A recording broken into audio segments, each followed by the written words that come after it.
Yeah. Why do you think that no one in the Kemetic community has prepared in the same fashion or the same manner that you prepared to tackle the issues that have to do with their traditions, their customs, and in turn learn the metal netta, but no one in their community has ever made the effort to learn the Hebrew or even try to come, and show some things from the Hebrew perspective, like the way that you did, because that shows scholarship. That's right. I mean, people talk scholarship and they talk scholars, but how can you be a teacher or how can you be a priest or something and don't understand the language of the science that you're teaching? You understand what I'm saying? So why do you think that no one in the Kemetic community takes that time to do that?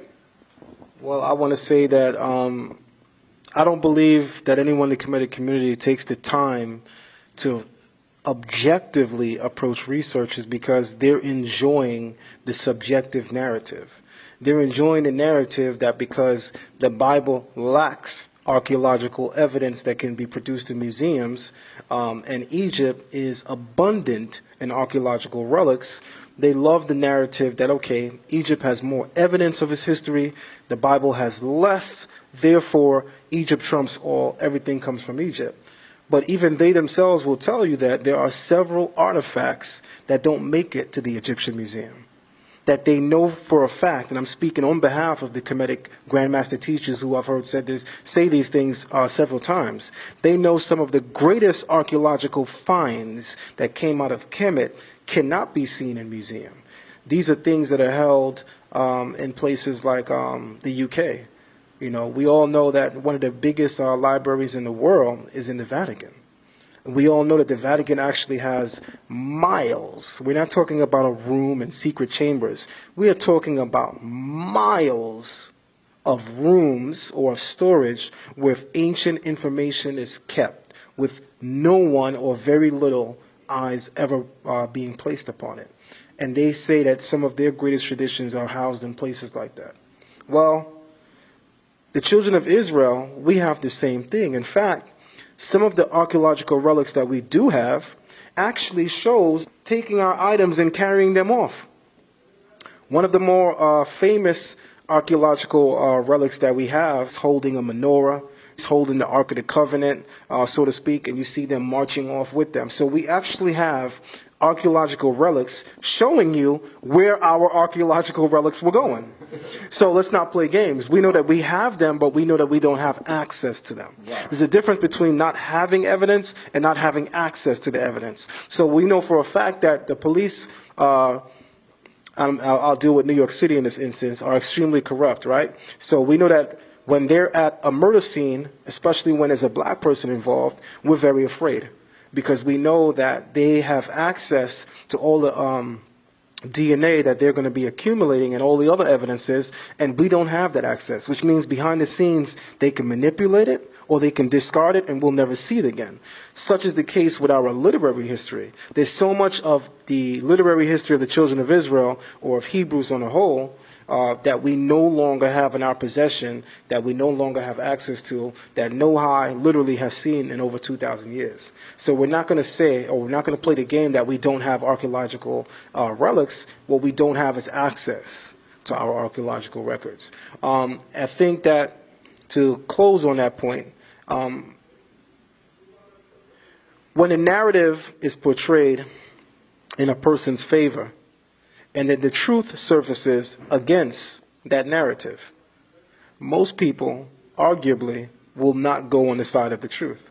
Most people will arguably go on the side of the narrative that is in favor of their victory or of their prowess. So when evidence surfaces that could make us look any better than what they have shown us to, they're liable to not talk about it, not discuss it, or never address it. So it's not that they're not aware of our legacy being authentic, they just rather not touch on it.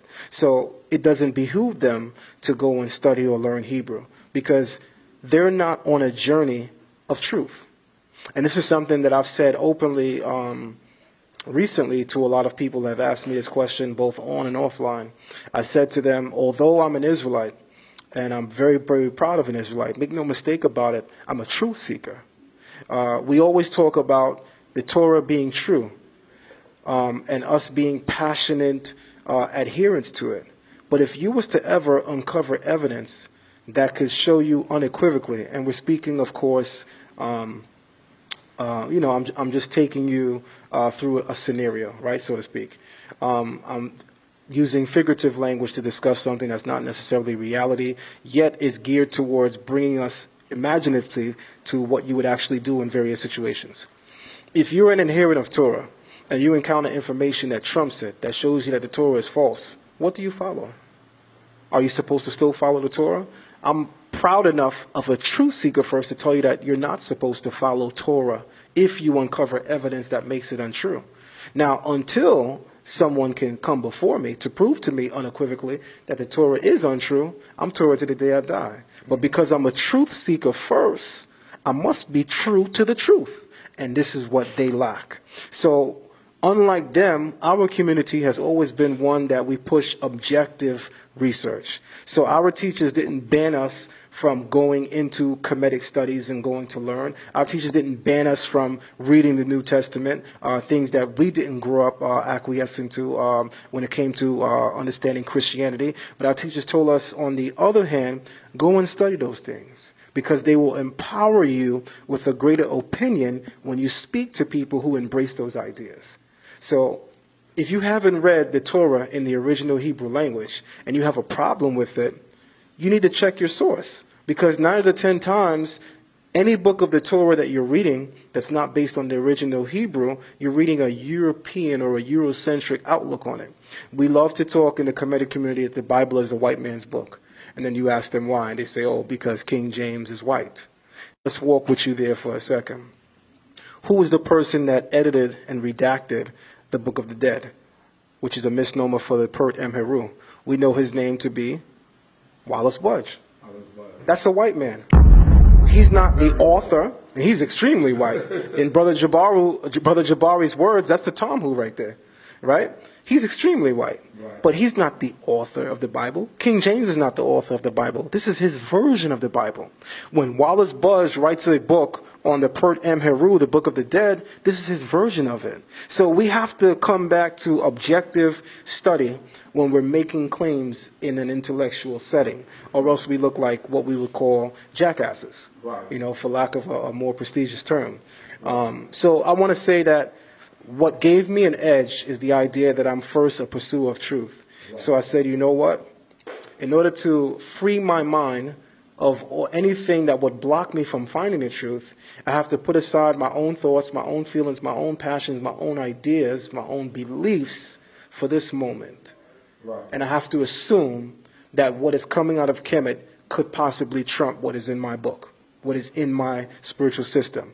And it's only when I began to study on those terms that great things were revealed to me during my studies, because I wasn't studying with a blind eye or with one hand covered over the eye. I studied with both eyes open and with my spiritual eye open, because I said that I'm a seeker of truth first. And perhaps this guy, Brother Jabari, is right, but he was wrong. And he was as wrong as one of my teachers would say, as two left shoes. I heard that in the debate was about the origins of civilization. The origins of civilization. Woo! Right? And that he began to talk about Lucy. Oh my God. I don't know how true it is, but from what I seen, all the clips, and I give a big shout out to Brother Solomon, right. who's a Kemet to the core, right? But what I like about what he did was that he was very objective and going around and getting the temperature of the room at the time that the debate happened.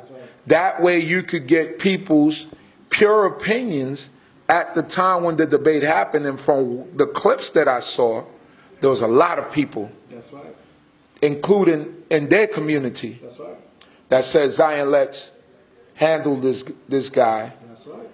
And and did the job. And we're talking about some key people. We're not just saying that he's interviewing random people in the audience that are not known to be immersed in the tradition of Kemet. He's interviewing people like Dr. Reggie, who is self-described as a doctor, aside from it being pseudo, with the idea that he's passionate about Kemet, and he's seen in the community as someone who genuinely believes in Kemetic practice and tradition, and is certainly rated among the very, very best by even the ranking top Kemetic Grandmaster teachers, for those who know their knowledge. I can remember Professor Smalls sitting on the couch with Brother Reggie, and Professor Smalls bowing, if you will, to the knowledge of Reggie when it comes to Kemet. There was a point in their conversation where Professor Smalls says, "This is Reggie's lane. I'm going to let him discuss the language because this is something that he mastered." There was a part of the Kemetic tradition that they touched on, and again, Professor Smalls, I give great credit and respect to him because this is humility. You know, for an elder to speak to someone, you know, almost 40 years younger than you and give them that kind of credit, it says a lot about that elder. And he gave those kudos and those respects to Dr. Reggie in those instances. And Jabari lost from the gate. And this is what essentially Solomon pointed out, because the topic of the debate is the origin of civilization. For those who don't know what civilization entails, we're talking about when things like government, agriculture, farming, law, and writing, the building of cities, irrigation, when all of these different things come together as a unit, as a whole, this is a civilization. Now, what Jabari did, very, very disingenuous, by the way, is he begins to give us the origins of mankind. What do you think that is? Which, by the way, well, let me touch on that. The origins of mankind, without a shadow of a doubt, is Africa. Everyone knows that. But guess what everyone else also knows? It's not Egypt. Right. Even Brother Jabari begins talking about the origin of mankind by going deep into South Africa, because it is known that man has his origins in Africa, mankind being birthed into the world. We know that there are no older bones anywhere in the world found in any place other than Africa. And we know the archaeological implications of such. But that's not the topic. And I told Brother Jabari during the debate, I said, if the topic was the origins of man, you would have won from your first 5 minutes. But the topic is the origins of civilization. But I did say, but I understand why Brother Jabari felt that he had to go to Africa to validate Kemet, because he understands that we're having an argument not just about the origin of civilization. Remember what the subtitle is, Kemet and Sumer. So we're looking at not just the origin of civilization, we're focusing on two ancient people of antiquity, and we're asking, and we are bringing forth information to show who emerged first as a civilization. So we're actually not just talking about the origin of civilization, where we'd be looking deep into South Africa, or we'd be looking deep into the Tigris, Euphrates Valley, but we're talking about Kemet and Sumer. Which of these two civilizations came first, produced the signs of what we call civilization? Brother Jabari, I'm speaking to you in this moment because you watch all my videos. You're able to quote them verbatim when we're on the phone, right? Brother Jabari, I'm speaking to you in this moment because you watch all my videos. You're able to quote them verbatim when we're on the phone, right? That was very slick of you. You know the topic, Brother Jabari. You tell me and the community, you remind us daily. You hold a master's from Cornell University. You teach on the university level. The discussion is the origins of civilization. Why are we in South Africa? But I get it. You know, as well as those who study on a collegiate level, that Kemet is not older than Sumer when we talk about civilization. In fact, you already admitted it. You have a video, Brother Jabari, where you say verbatim, if Zion Lexx is talking about Sumer being older than Kemet, this could only mean one thing. He's looking at simply when Kemet becomes a unified nation, which he doesn't tell you the date. Because the date that Kemet becomes a unified nation, we're talking about the Narmer Palette. Right. We're talking about 3100 BCE. Right. So pay attention to the logic and the disingenuous and the magic tricks that he's doing when he doesn't give you dates. Something that I'm always ostracized for not doing, but he gets away a lot not doing. He says, if Zion Lexx is simply looking at when Kemet becomes a unified nation, then yes, family, it is true that Sumer is older. Time out. I'm not sure if you heard me. I'm going to quote Brother Jabari again, and we're going to play that video clip when this video was re-edited, because it's only a minute long. Brother Jabari says emphatically, if Zion Lexx is simply looking at the time period when Kemet becomes a unified nation, then yes, family, it's true that Sumer is older. I think ultimately, when Zion Lexx asks about the origin of Ma'at, what he's actually doing is he's trying to say that Ma'at must be coming from somewhere else. And he posits in his book that Ma'at, and in fact all of Kemetic civilization, comes forward from Sumer. He says that Sumer is older. And I want you to understand that Sumer is actually a contemporary of Kemet. Now, if you are actually simply looking at when Kemet unifies as a nation, then it is true that Sumer is older. That's absolutely true. Well, the time period that Kemet becomes a unified nation, we're talking about the Narmer Palette, which is one of the very, very first times we see writing, where we see instances or glimpses of law, government, just by the definitions on the palette itself. We're seeing some of the signs of civilization. Brother Jabari, the topic is the origins of civilization. Are you aware of that? This is something that I had to continually say to him during the actual debate. You already lost the debate before the debate started. When you admitted on camera on Sunday the TV that if I'm simply looking at when Kemet becomes a unified nation, then yes, it is true that Sumer is older. Because Sumer had those things before Kemet, which is what I brought up during the debate. I showed that Sumer had all of the signs of civilization way before 3100 BCE. Kemet only has it starting from 3100 BCE. And in Jabari's words, that's what makes Sumer older. So we're not talking about the first person in Kemet to throw a stone or take a picture. We're talking about the first signs of civilization in Kemet. That's the debate. But you got to watch these ninjas because they real slick. And I got to say it like I feel it in this instance. You got to watch these ninjas because they real slick with their words. You know good and goddamn well the topic is the origins of civilization. But you have us looking at a monkey ape woman. That is not my ancestor. I'm a Hebrew Israelite. But when someone asks me of my pedigree, I also tell them that I am African. And guess what? I am a proud African because I'm human. I don't come from no ape. Brother Jabari gives us Lucy when he's talking about the origins of civilization. Well, one thing I know is this. Lucy wasn't found in Kemet, Chief. No. So why are we even looking at Lucy? Right. Number two, Lucy is not a human being. She's what they call a humanoid, which would be like half ape, half man. Last time I checked, my narrative, which the Kemetic community impresses upon the world, came out of Kemet, which we showed doesn't exist. But let's walk there with you for a second. My narrative said that man was fashioned and created by a divine being.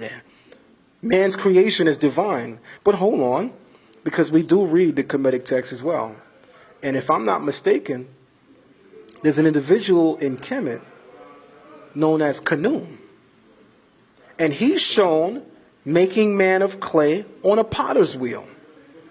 And that in itself represents in Kemet that from the perspective of the Kemet too, the people of Kemet, they themselves tell you that man has a divine origin. So why is Brother Jabari giving us the Tom Who's narrative of the creation of Africans? So why is Brother Jabari giving us the Tom Who's narrative of the creation of Africans?